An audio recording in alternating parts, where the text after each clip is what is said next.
Our next speaker was persuaded to sign up for the CIA, speaks 6 or 7 languages, and is learning Farsi right now. Currently, she is the Vice President for Research and Analysis at the Center for Security Policy in Washington, D.C. Please, Santa Barbara, welcome very warmly, Clare Lopez. Thank you, Tom, for that wonderful introduction. And thanks to all of you for being out here today. What an absolutely lovely spot to talk about such a sober topic, but maybe it'll help, looking out at the beautiful scenery here.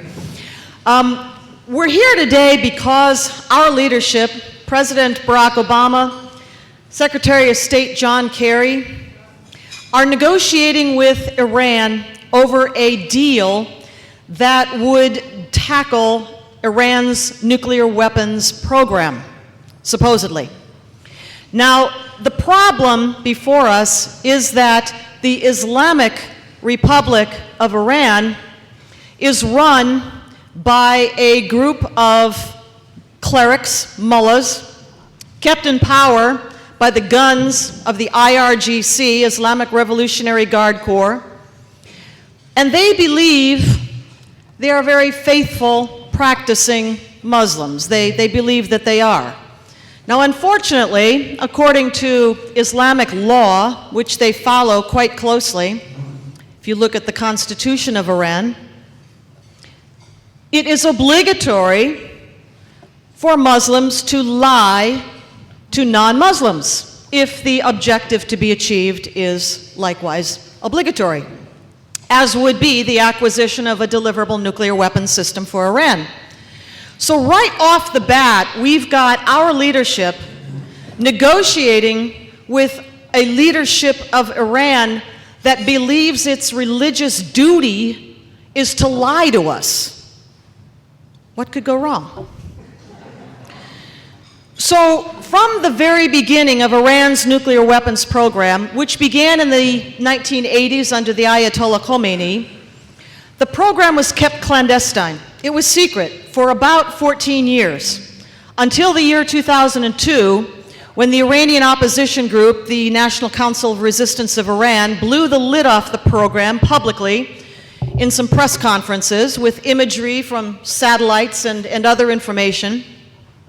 And at that point, the world began to realize that the Iranian regime was going for a nuclear bomb. Now, Iran, like the United States, is a signatory to the Nuclear Non-Proliferation Treaty. That's a treaty that basically was set up by the United Nations in order to share electric production power by means of nuclear power. And to share that technology among states in the world who would, in return for getting that technology, promise never to go for technology that would give them a nuclear bomb. Well, we found out 14 years or so after they began their program that Iran had been lying and violating the Nuclear Non-Proliferation Treaty.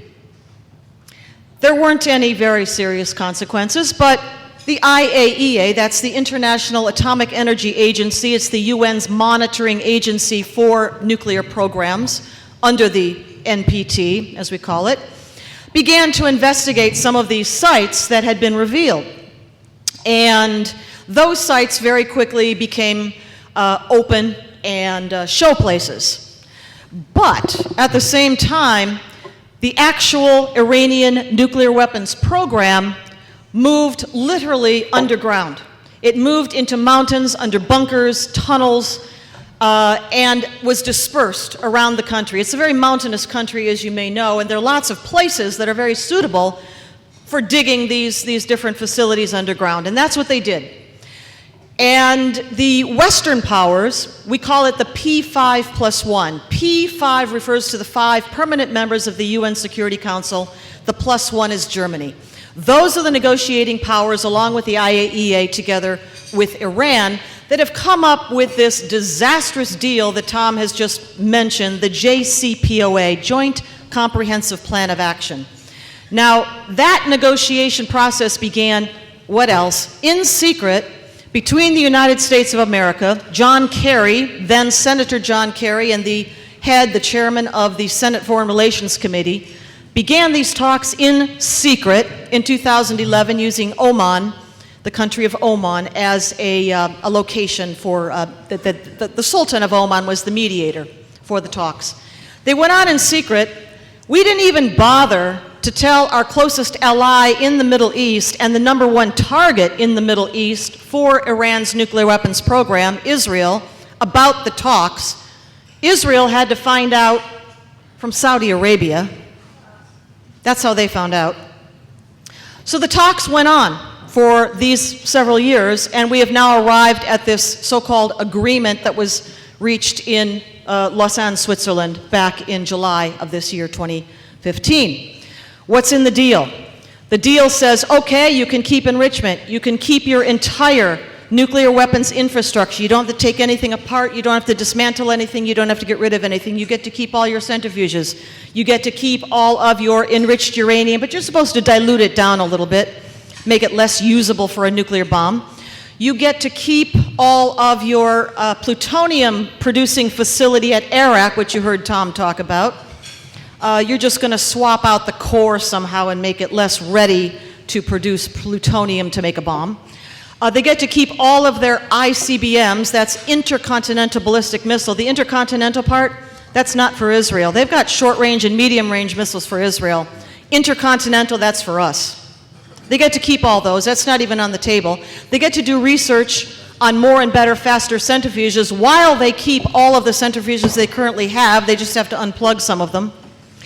And the two secret side deals. Got to mention this.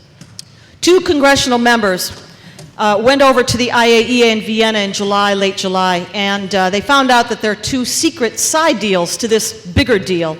And the secret side deals say, well, Iran and the IAEA have come to an agreement, and you don't have to reveal all the prior nuclear work that you were doing, that bomb work.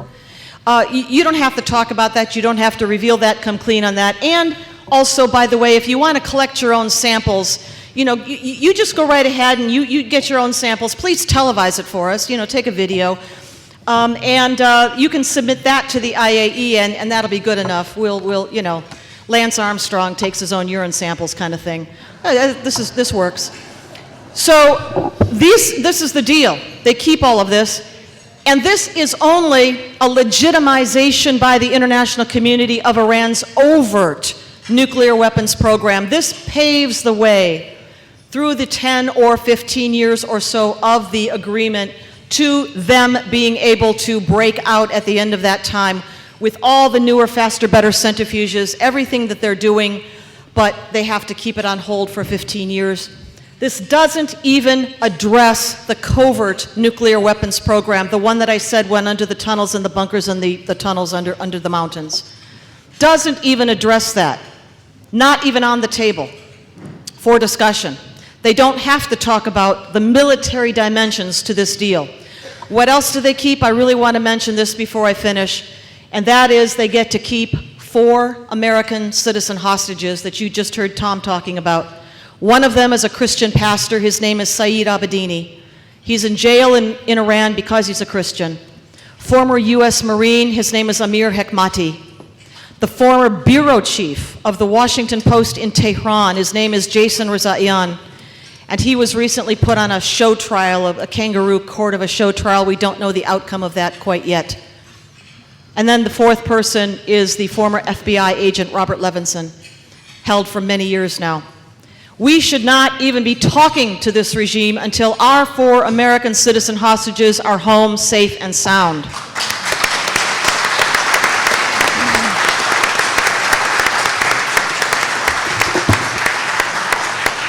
So this is where we are right now. A deal, a negotiating system, sequence with a regime that believes it is their faith-driven obligation to lie to us, a regime that has never, ever since the 1980s not had a clandestine secret nuclear weapons program, a regime that is dedicated to terror and has told us they will use the released frozen funds, which amount to maybe 150 billion, and also sanctions relief money, to continue funding terrorism around the region, geopolitical aggression and jihad. They've said that that's what they're going to do with the money.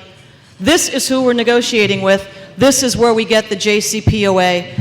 Please, if you have any potential, any opportunity, talk to your congressional members. They are in recess right now. They are back in their districts talking through the month of August until after Labor Day. Tell them when they go back to Congress and they vote in middle of September, dump this deal, stop Iran now, turn down the deal, vote against it. Thank you very much.